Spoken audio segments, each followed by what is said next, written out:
Long, Tol, tanong-tanong na lang tayo sa mga tao kung may nakakita na kay Dakila. Oo. Di kayo si Pantay yung pinag-uusapan nila. Nasaan na kaya yung kaibigan kong buhaya?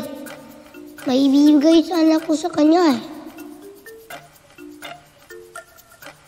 Nasaan ka na, kaibigang buhaya? May dala ako para sa'yo.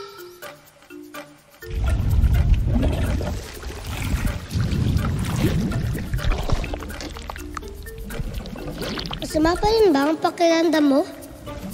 May dala akong lugaw para sa'yo. Ito kasi ang binibigay sa akin ni nanay pag may sakit ako. Kumakain ka ba nito? Pwede ba kitang hawakan sa ulo?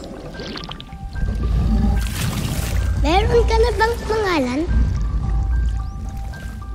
Kung wala, pwede ba kitang tawaging Bantay?